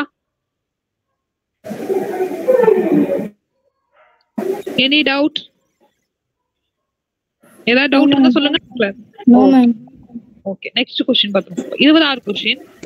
பயனில்லாத களத்திற்கு ஒப்பானவர்கள். இது திருவள்ளுவருடைய திருக்குறள். பயனில்லாத நிலத்திற்கு ஒப்பானவர். ஒரு பயனில்ல கள நிலத்திற்கு, பயனில்லாத கள நிலத்துக்கு, ஒரு வெத்த வழியில ஒண்ணுமே அது வந்து விவசாயம் ஒண்ணுமே அது வந்து பண்ண முடியாது. அது யாருக்கு ஒப்பானவராக திருவள்ளுவர் குறிப்பிடுறாருன்னா, கல்லாதவருக்கு ஒண்ணுமே படிக்காதவன் என்ன ஆகும்? அவனால என்ன பண்ண முடியும்? அவன் வேலை பார்க்க முடியாது, அவனால எதுவுமே கத்துக்க முடியாது, கஷ்டம்.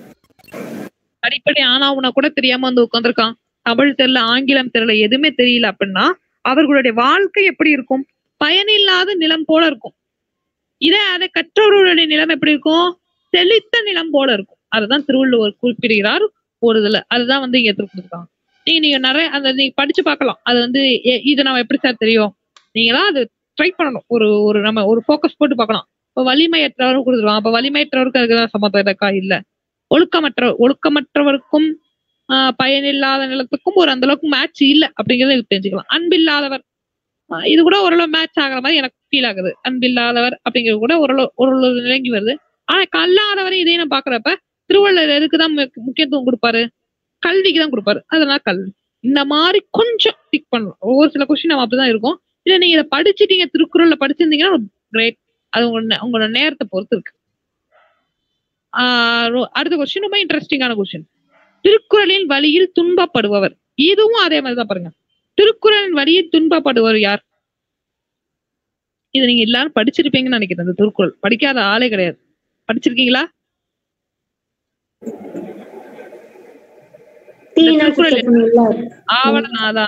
தீயினால் சுட்டப்புண் உள்ளாரும் மாறாதே சுட்டவடு. அப்படின்னா என்ன அர்த்தம்? ஒருத்தவங்க பேசுற பேச்சுல அந்த அப்படி கிடையாது. தீய சுட்டா கூட அது கூட ஒரு வாரத்துல ஆறிடும். அந்த காயம் ஆறிடும். ஆமா. ஆனா ஒருத்தவங்க வந்து நீங்க சொன்ன வார்த்தை எனக்காச்சும் ஒருத்தவங்க ஆறுமா, உங்க ஃப்ரெண்ட்ஸ், நெருங்கிய ஃப்ரெண்ட்ஸ் ஒருத்தர் சொல்றான், நீ உன்னை நம்புறதுக்கு ஒரு 4 மாட்டை நம்பி இருந்தாலும் ஏதோ பலன் இருக்கா அப்படின்னு சொல்றான். இல்ல ஏதோ ஒரு விஷயத்த வந்து உங்களை வந்து உங்க மனசு துன்புறுத்துற மாதிரி சொல்லிட்டாங்க. ஏதோ ஒரு பேர்ட் வேர்ட்ஸ் வந்து சொல்லிட்டாங்க. அந்த மனசுல உனக்கு வந்து வாரா நடு. அதை நீங்க நினைச்சு பார்க்கலாம். நிறைய விஷயங்களை வந்து நம்ம வாழ்க்கையில் நடக்கக்கூடிய துன்பங்கள் வந்து அவ்வளவு சீக்கிரத்துல நம்ம மறக்க மாட்டோம். அதை இன்பங்களை கூட மறக்கிறோம், துன்பங்களை நம்ம மறக்க மாட்டோம். அது போல ஒருத்தவங்க தீயினால் சுட்டால் கூட அது சீக்கிரம் வடு ஆறிவிடும். ஆனால் நாவினால் சுடுகின்ற வடு, அதாவது அந்த காயம் என்றும் ஆறாது, நீங்கி இருக்கும், நீண்ட நாளுக்கு இருக்கும்ங்கிறது வள்ளுவரோட வாக்கு. அதுதான் இங்க கொடுக்கலாம். அண்ட் நெக்ஸ்ட் கொஸ்டின் பாருங்க. 22வது கொஸ்டின். இது வந்து அணி, ரொம்ப முக்கியமானது. அணி இலக்கணம் அப்படிங்கிறது நம்ம உங்களுக்கு கொஸ்டின்ல இருக்கும். இது 10th புக்ல இருக்கக்கூடிய ஒரு அணிதான். ஒருத்தவங்க படிங்க, யாராச்சும் ஒருத்தவங்க. நச்சுப்படாதவன் செல்வம் நடுவூரில் நச்சு மரம் பழுதற்று. இக்குறளில் இடம்பெற்றுள்ள அணி யாது? அவ்வளவுதான். இததான் அணி கேட்டிருக்கான். இந்த திருக்குறள் கொடுத்து இந்த திருக்குறளை கூட அணி கேட்டிருக்கான். இந்த அணி பத்தி ஏதாச்சும் ஒரு ஐடியா இருக்கா? ஓமை அணினா போல, போன்ற, ஆகிய, மறைந்தும் வரும், வெளிப்படையாகவும் வரும். அப்படி வந்ததுன்னா ஓமை அணி. Super super. அதாவது ஒருத்தவனுடைய அணிங்கிறது முதல்ல என்ன தெரிஞ்சுக்கணும், அது நம்ம புரிஞ்சுக்கணும். எல்லாம் எழுதிக்கோங்க நோட்ஸ். அணிங்கிறது ஒரு செய்யுளுக்கு ஆனா அணிகலன்கள் போனது. நம்ம எப்படி நகையெல்லாம் போட்டு அலங்காரம் படிக்கிறோமோ, நம்ம எப்படி ஒரு பாய்ஸ் வந்து நம்ம வந்து நாங்க வந்து ஆண்கள் வந்து எப்படி வாட்ச் கட்டிக்கிறோம், பிரேஸ்லெட் போட்டுக்கிறோம், அது வந்து மாதிரி கேர்ள்ஸ் வந்து நெக்லஸ் போட்டுக்கிறாங்க, அவங்க நெக்லஸ் போட்டுக்கிறாங்களோ, அது எப்படி அவர்களுக்கு அழகு சேர்ப்பவனையோ அது போல ஒரு தமிழினுடைய செய்யுள் அதனுடைய அழகு எதை காட்டுகிறது? அதோட அணிகலன்களை காட்டும். அதுதான் அதோட அர்த்தம். சோ அணிகலன்கிறது அணிகளை போன்றதுன்னு அர்த்தம். அப்போ எல்லா தொடரும் ஒரு வகையான அணிகளாக இருக்காது, வேறு வேறுபட்ட அணிகளாக இருக்கும். முதல் அணி நம்ம கொடுத்துருக்கிறது இப்ப சொன்னது போல உவமை அணி. வெளிப்படையாகவோ அல்லது மறைமுகமாகவோ போல, போன்ற இந்த 2 சொல்லும் வந்திருந்தால் அது உவமையணியின் பெயர். அதாவது இந்த உவமையணியோட இது என்ன அர்த்தம் அப்படின்னா, நான் உன்னை வந்து கம்பேர் பண்றேன். இப்ப நம்ம பார்த்தோம்ல, எவ்வளவு பார்த்தோம், மல்லிகை பூவை சூடினாள் அப்படின்னு ஒரு வார்த்தை பார்த்தோம். யாரை இப்ப இப்படி வச்சுப்போம், மதுரை மீனாட்சி மல்லிகை பூவை சூடியது போல கண்ணகி மல்லிகை பூவை சூடியிருந்தாள் அப்படின்னு ஒரு அணி வருது, ஒரு வார்த்தை வருது. அப்ப இந்த இடத்துல என்ன சொல்ல வராங்க, மதுரை மீனாட்சி மல்லிகை பூவை சூடியது போல கண்ணகி மல்லிகை பூவை சூடியிருந்தாள் அப்படின்னு ஒரு சென்டென்ஸ் வருது. அப்படின்னா அதோட அர்த்தம் என்ன? வாய்ஸ் கேக்குதா? அவ்வளவுதான். இப்போ அதுல என்ன உவமை இருக்கு, அதுல என்ன இருக்கு, மதுரை மீனாட்சி மாறி கண்ணகியும் பூ வச்சிருந்தா, மதுரை மீனாட்சி எப்படி பூ வச்சிருந்தாங்களோ அது போல கண்ணகி இந்த பொண்ணும் பூ வச்சிருந்தாங்கன்னு அர்த்தம். அப்போ இந்த 2 விஷயத்த நம்ம என்ன பண்றோம், கம்பேர் பண்றோம்.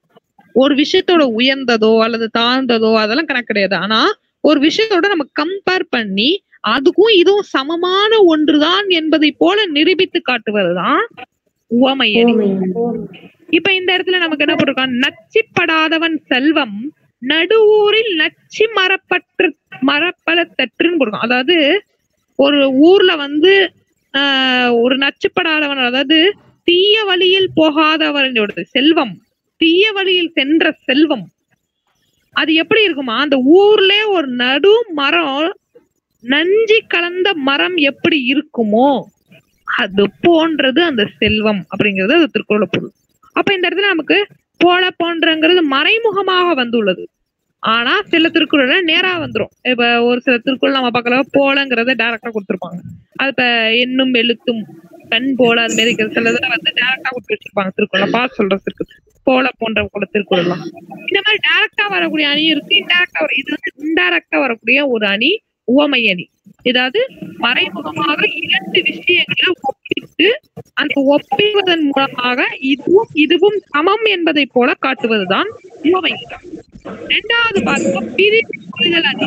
பிரிது கொள்ளுதல் அணி ஒரு கருத்தை வெளிப்படையாக சொல்லாமல் வேறு ஒன்றை கருதி அதை மறைமுகமாக சொல்லுதல் ஆகும். அதாவது ஒரு பொருளை சொல்லாமல் அதனோடு தொடர்புடைய வேறு ஒன்றை சொல்லி, அப்ப எக்ஸாம்பிளுக்கு இப்ப நீ படிக்க மாட்டீங்க அப்படின்னு நான் சொல்றேன்.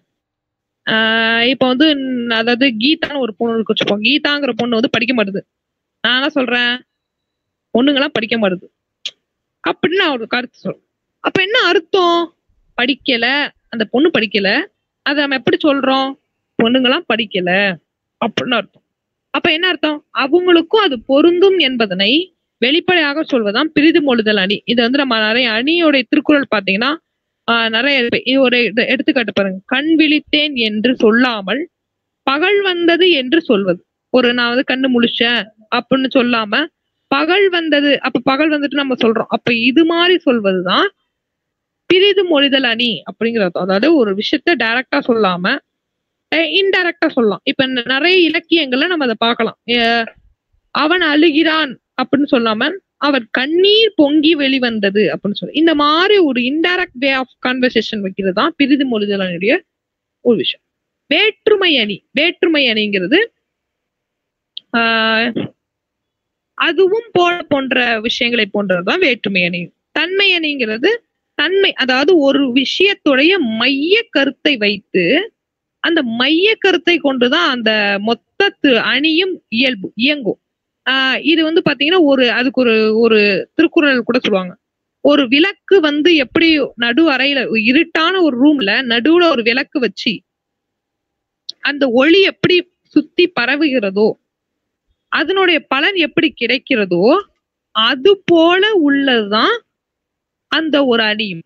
இப்போ ஒரு அணி எடுத்துக்கிறோம், அந்த ஒரு விஷயம், அந்த சென்டர் ஆஃப் த டாபிக் வந்து அதுவாதான் இருக்கும். அதுதான் வேற்றுமை, அதுதான் வந்து தன்மை அணி சொல்றது. இப்ப வேற்றுமை அணினா ரெண்டுத்துக்கும் உள்ள வித்தியாசத்தை ஒரு மாதிரி, வேற்றுமை அணிக்கும் உவமை அணிக்கும் உள்ள டிஃபரன்ஸ் தான் நான் எப்படி சொல்றேன். உவமை அணியில வந்து ரெண்டுமே ஒரே மாதிரி இருக்கும், அத போல போன்ற சொல்லியிருப்பான். வேற்றுமை அணியில என்ன வித்தியாசம்னா ஒன்ன வேற மாதிரி சொல்லிட்டு அப்புறம் வேற மாதிரி சொல்றது. நான் ஃபர்ஸ்ட் வந்து ரெண்டுத்துக்கும் உள்ள ரெண்டு தப்பையும் சொல்லிருப்பான். ஃபர்ஸ்ட் நான் வந்து ரெண்டுத்தையும் தப்பு சொல்லுவேன், அப்புறம் அதோட ஒற்றுமையை சொல்லுவேன். இந்த மாதிரி சொல்றது பேரு வேற்றுமை. அதுலயும் போல போன்றங்கிற வார்த்தைகள் வரும்.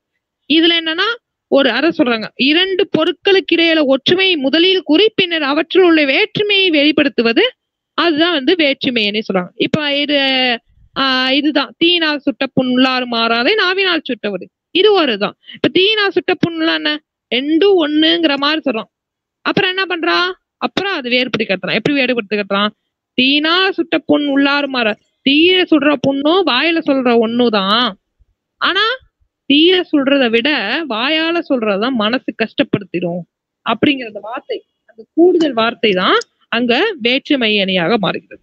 இவ்வளவுதான் வித்தியாசம். இந்த 4 அணி வந்து உங்களுக்கு 10th புக்ல இருக்கக்கூடிய ஒரு அணி தான் ஓமை அணி, பிரிது முதல் அணி, வேற்றுமை அணி, தன்மை அணி. இங்க வந்து நம்ம இந்த கொஸ்டினுக்கான ஆன்சர் வந்து ஓமை அணி தான். இதுல வேற்றுமை அணியா வரலன்னா ரெண்டுத்துக்கும் வேறுபடுத்தலாம் அவன் சொல்லல, ரெண்டும் ஒண்ணுதான் சமம் தான் அப்படின்னு சொல்றான். அப்ப இது ஓமை அணி. புரியுதா? இதுல ஏதாவது டவுட் இருக்கா?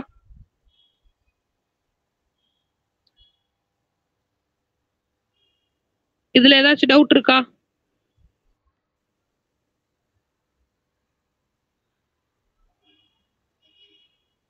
அணியில ஏதாச்சும் டவுட் இருக்கா? No ma'am. ஓகே, அடுத்த क्वेश्चन ஒருத்தங்க படிங்க. ஆதித்யா, ஒரு கிளாஸ்ல அந்த அணி பத்தி கொஞ்சம் அந்த தியரி எடுக்கலாம் நீங்க. ஓகே சார், கண்டிப்பா ப்ரிப்பேர் பண்ணிட்டு வந்து எடுத்தீங்கன்னா அது இன்னும் விளங்கிரும், நல்லா புரியும். Okay sir. அடுத்து ஒருத்தங்க क्वेश्चन படிங்க. கீழ்கண்டவற்றுள் கீழ்வற்றோற்றில் ஔவையார் இயற்றிய நூல். இந்த ஔவையாருங்கிறவர் புறநானூற்று ஔவையார். இவர் வந்து புறநானூற்றுல எழுதக்கூட்ட ஒரு ஔவையார். இவர் ஒரு பெண்பாற் புலவர். இவர் வந்து இவர் எழுதிய இவர் பல, அதாவது ஔவையார் என்னும் பெயர் கொண்ட புலவர்கள் பலர் இருந்தனர். நுழு அமைதி, தமிழ் நடை தொடர்புடைய முதலியவற்றை கருத்தில் கொண்டு வரலாற்றில் நோக்கி பார்க்கும்போது அவர்கள் வெவ்வேறு காலத்திற்கு ஏற்ப மாறுகிறது. அதாவது ஒவ்வொரு கால ஔவையாருங்கிறவங்க இருக்கிறாங்க. ஔவையாருங்கிறவங்க அந்த ஔவையாருங்கிற பேர்ல நிறைய ஔவையார் பத்தி உங்களுக்கு கொடுத்திருக்காங்க. இந்த ஔவையார் வந்து திருமந்திரத்தில் குறிப்பிடப்பட்டுள்ள ஔவையார், திருமந்திரத்தில் எழுதப்பட்ட ஔவையார் இவரு. இந்த ஔவையார் எழுதிய நூல் தான் ரொம்ப முக்கியமான நூல் வந்து ஞானக்குறள். இது சைவ சித்தாந்தத்தில் ஒரு பேசப்படக்கூடிய ஒரு நூலாக இன்றும் எழுது கொண்டு இருக்கிறது. நெக்ஸ்ட் क्वेश्चन, இதோட 25ஓட முடிச்சுப்போம்.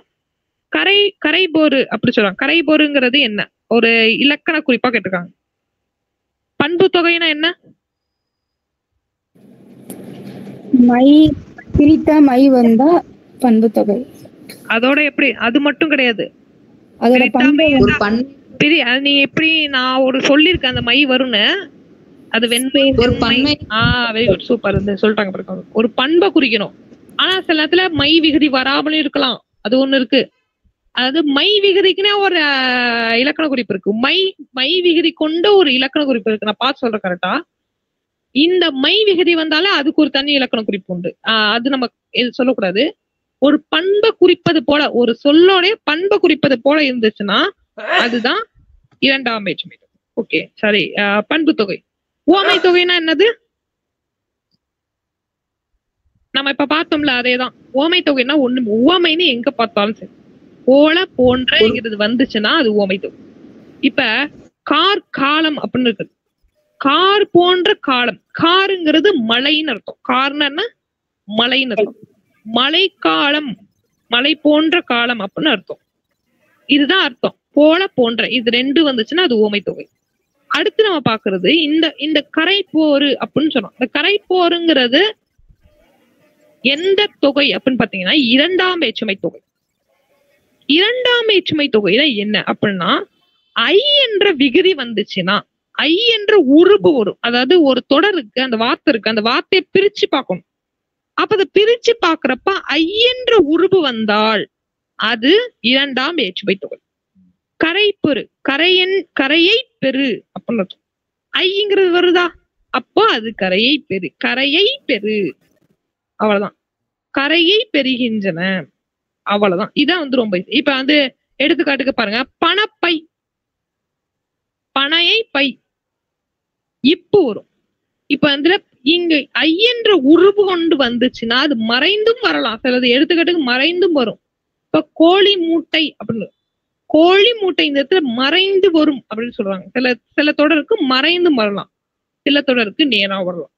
இப்ப கரையை பெரு, கரையை பெரு சொல்லும் போதே தெரியுது. கரை பெரு, கரையை பெரு அப்படிங்கிறப்போ நமக்கு வெளிப்படையா தெரியுது இது 2ஆம் வேற்றுமை தொகை. 6ஆம் வேற்றுமை கூறு ஐ, ஆல், கூ, இல், அது, கண். கண் என்ற விகுதி பெற்று வந்துச்சுன்னா அதெல்லாம் 6ஆம் வேற்றுமை தொகை சொல்றோம். அந்த சொல்ல நீங்க பிரிச்சீங்கன்னா ஐயாளுக்கும் இல்லது கண் அப்படிங்கிற அந்த 6 உருபுகளை ஏதோ ஒரு உருபு வந்துச்சுன்னா அதுதான் 2ஆம் வேற்றுமை உருவாக்கலாம், இல்ல 6ஆம் வேற்றுமை உருவாக்கலாம், இல்ல 1ஆம் வேற்றுமை உருவாக்கலாம். ஐ, ஆல், கூ, இல், அது, கண் அப்படிங்கிறது ஆமோஷம். ஓகே, ஏதாவது டவுட் இருக்கா?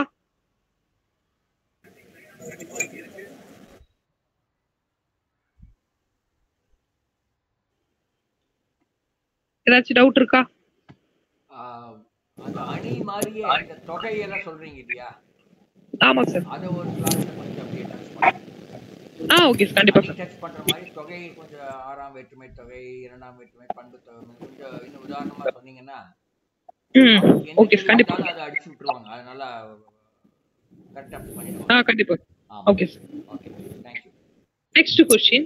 புறநானூற்றில் சில பாடல்களை ஆங்கிலத்தில் மொழிபெயர்த்தவர் யார்? இப்ப புறநானூற்றுல வந்து சில பாடல்கள் வந்து ஆங்கிலத்தில் மொழிபெயர்த்தவர் ஜி.யு. போப்.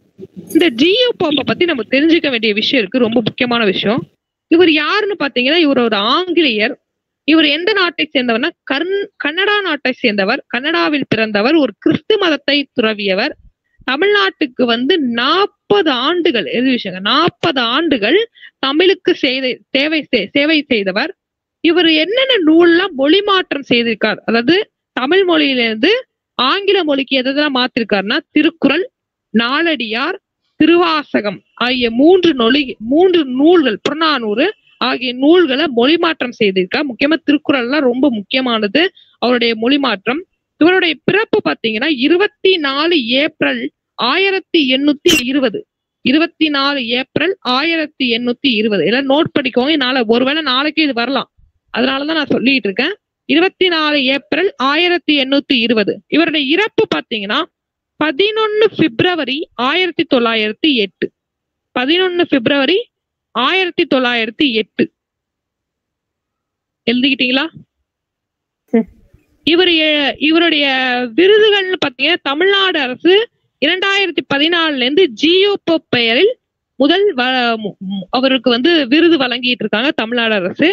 இவருடைய கல்லறையில தான் எழுதியிருக்காங்க, இங்க ஒரு தமிழ் மாணவன் உறங்கிக் கொண்டிருக்கின்றான் அப்படின்னு ஒரு என்ன கொடுத்திருக்காங்கன்னா, இங்க ஒரு தமிழ் மாணவன் உறங்கிக் கொண்டிருக்கின்றான் அப்படின்னு இவருடைய கல்லறையில இன்றுமே எழுதப்பட்டிருக்கு.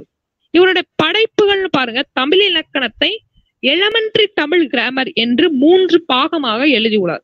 தமிழ் இலக்கணத்தை எலமெண்டரி தமிழ் கிராமர் அப்படின்னு இவர் 3 பாகமாக எழுதியுள்ளார். மேலை நாட்டவர் தமிழை எளிதில் கற்றுக்கொள்ளும் வகையில் தமிழ் ஆங்கிலம் அகராதி ஒன்றையும் ஆங்கிலம் தமிழ் அகராதி ஒன்றையும் போப் வெளியிட்டுள்ளார். தமிழ் இங்கிலீஷ் டிக்ஷனரியும் இங்கிலீஷ் தமிழ் டிக்ஷனரியும் ஜி.யு. போப் வந்து கொண்டு வந்திருக்கிறார். ஆங்கிலத்தில் மொழிபெயர்க்கப்பட்டது திருக்குறள், நாலடியார், பழமொழி, இனியவை 40 முதலிய நூல்களை ஒழுக்க நெறிகளை போதிக்கும் சிறந்த பாடல்களையும் தேர்ந்தெடுத்து தனிச்செயல் கலம்பகம் என்ற நலம் இது ரொம்ப முக்கியம்.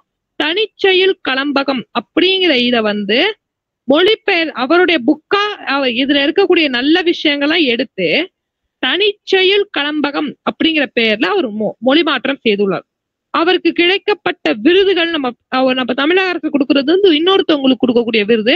இவர் பேர்ல வந்து விருதுகள் பாத்தீங்கன்னா உதகையில் அவரது கல்வி பணிக்காக இங்கிலாந்தில் கந்தர்புரி அத்தியாசர் என்ற மறைநூற் புலவர் என்னும் பட்டம் அளித்தனர். இவருக்கு மறைநூற் புலவர்னு ஒரு பட்டம் கொடுத்துருக்காங்க. எழுதி வச்சுங்க, மறைநூற் புலவர் அப்படின்னு ஒரு கட்டம் இருக்கு. இவருடைய உருவச்சிலை மெரினா கடற்கரையில இருக்கு. இவருடைய உருவச்சிலை மெரினா கடற்கரையில இருக்கு. இவர் வந்து எப்போது திருக்குறளை மொழி மாற்றம் செய்தார்னா 1886 முதல்ல மொழி மாற்றம் செய்யறது. 1880 முதல்ல மொழி மாற்றம் செய்கிறார். இவருடைய நூல்கள் எல்லாம் மொழி மாற்றம் செய்யப்பட்ட நூல். ஓகே, இதுல டவுட் இருக்கா? ஏதாவது திருப்பி சொல்லணுமா?